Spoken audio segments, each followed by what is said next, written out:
조갑제 TV 시청자 여러분 안녕하십니까. 2021년 10월 6일 오전 7시입니다.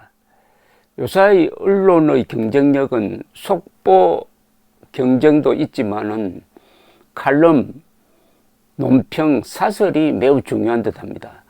속보 경쟁은 이제 인터넷 세상에서 큰 의미가 없고 이 세상 사물을 어떻게 보느냐 하는 그 관점이 더 중요해지는 그런 언론 풍경이 되고 있습니다. 그런 가운데서 동아일보의 칼럼 중에서 제가 애독하는 칼럼은 송평인 칼럼입니다. 송평인 논설위원, 특히 이 법조 문제에 대해서 아주 날카로운 논지를 전개하는 이분의 오늘 칼럼 제목은 이재명 민주당의 황혼입니다. 소개를 해드리겠습니다. 이렇게 시작됩니다. 교회 이야기로 시작이 됩니다. 경기 성남 분당의 한 교회를 10년 넘게 다닌다. 이재명 경기지사가 성남시장 재선에 도전하던 2014년의 어느 일요일이었다. 목사가 예배 시간에 이 지사의 성남시장 재선 출마 소식을 광고했다. 이 지사가 이 교회를 다닌다고 해서 한 번 놀랐고, 이 지사가 교회를 다닌다고 해서 또 한 번 놀랐다. 2016년 해경군 김씨의 댓글이 SNS에서 논란을 불러일으켰다. 이 지사와 문재인 대통령이 더불어민주당의 잠재적 대권 후보로 경쟁할 때다.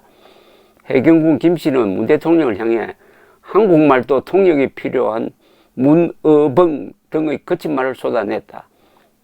이 지사 측은 해경군 김씨는 부인 김혜경 씨가 아니라고 부인했지만 곧 댓글을 쓴 아이디와 똑같은 아이디가 우리 교회 인터넷 게시판에서 발견됐는데 아이디의 주인이 김혜경 씨였다. 이 지사를 교회에서 본 적은 없다. 큰 교회니까 못 볼 수 있다. 그래서 다른 교인들에게도 기회가 있을 때마다 물어봤지만 보았다는 사람을 못 봤다. 목사는 몇 주 전 일요일에 이 지사가 우리 교회 교인이 아니라고 밝혔다. 과거 김혜경 씨가 남편의 선거운동에 이용하기 위해 등록만 해준 것이 아닐까 싶다. 목사가 7년이 지나 이 지사의 교인 여부를 확인해 준 것은 형수 욕설 녹음 파일이 영향을 미친 듯하다. 형수에게 악감정이 있더라도 처음에는 조곤조곤 이야기해 보려 시도하다가 참기 힘들면 목소리를 높이는 게 보통이다. 그의 말은 다짜고짜 옮기기도 거북한 쌍욕으로 시작한다. 같은 교회에 다닌다는 사실 아닌 사실에 교인들이 큰 자괴심을 느꼈을 것이다. 이 지사는 소년 노동자로 시작해 검정고시로 대학에 들어가 사법시험에 합격한 뒤 성남시장을 거쳐 지금의 자리에 올랐다. 생계형 좌파라는 게 있다. 이들에게는 본래 좌파가 가진 원대한 이념이 없다. 너무 원대해서 우파로부터 비현실적이라는 비판을 받는 그런 이념 말이다. 생계형 좌파는 눈앞의 이익이 있으면 놓치지 않는다. 처음에는 먹고 살기 위해 불가피한 것이었을지 몰라도 웬만큼 먹고 살게 된 다음에도 관성처럼 수단과 방법을 가리지 않고 더 얻기를 추구한다. 이 지사와 그 주변 세력에서 언뜻 느껴지는 낯선 행태는 밑바닥으로부터 오징어 게임식의 생존 투쟁을 통해 단계를 밟고 올라온 사람들의 치열함과 무관치 않다. 그 치열함이 윤리적으로 가다듬어진다면 더없이 좋은 성품으로 성화될 수도 있겠지만 그렇지 않으면은 웹툰에 상투적으로 등장하는 무자비하고 탐욕적인 캐릭터가 된다.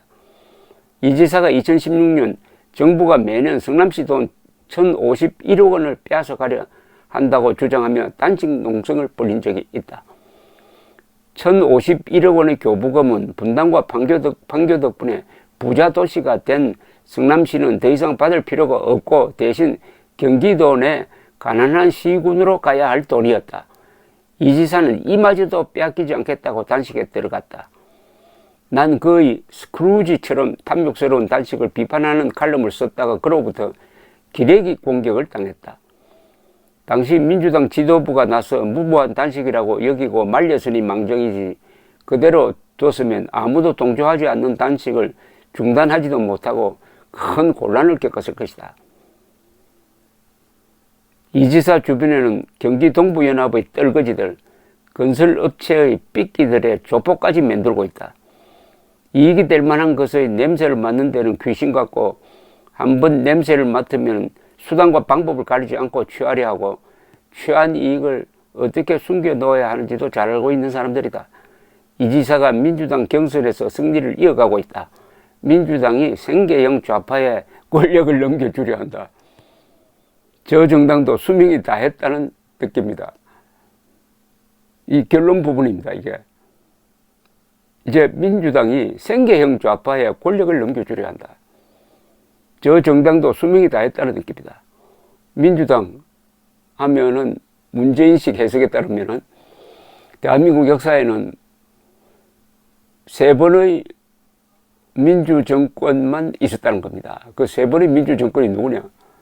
문재인 정권, 노무현 정권, 김대중 정권만이 민주주의고 다른 정권은 다 적폐 세력이라는 거죠. 그러면은 민주적 절차로서 대통령에 당선되었던 노태우는 어떻게 되고, 그리고 김영삼은 어떻게 되고, 이명박은 어떻게 되고, 박근혜는 어떻게 됩니까?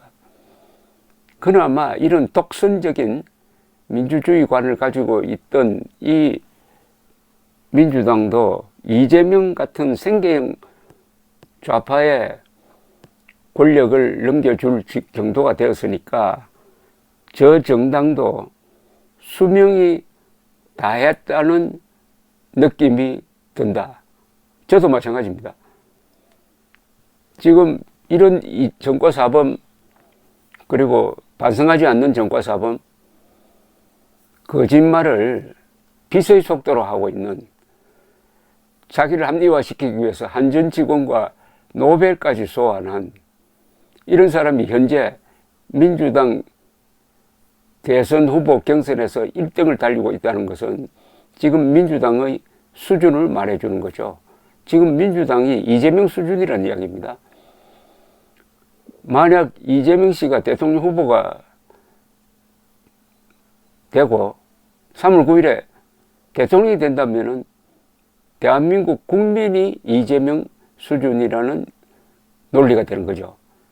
그러니까 내년 3월 9일 선거는 대통령 후보들을 심판하는 선거이기도 하지만 본질적으로는 대한민국 국민이 대한민국 국민을 스스로 심판하는 선거가 될 것입니다. 대한민국 국민이 이재명 수준이냐 아니냐, 민주당이 이재명 수준이냐 아니냐, 이게 내년 3월 9일까지의 이 시간대에서 결판이 날 겁니다. 감사합니다.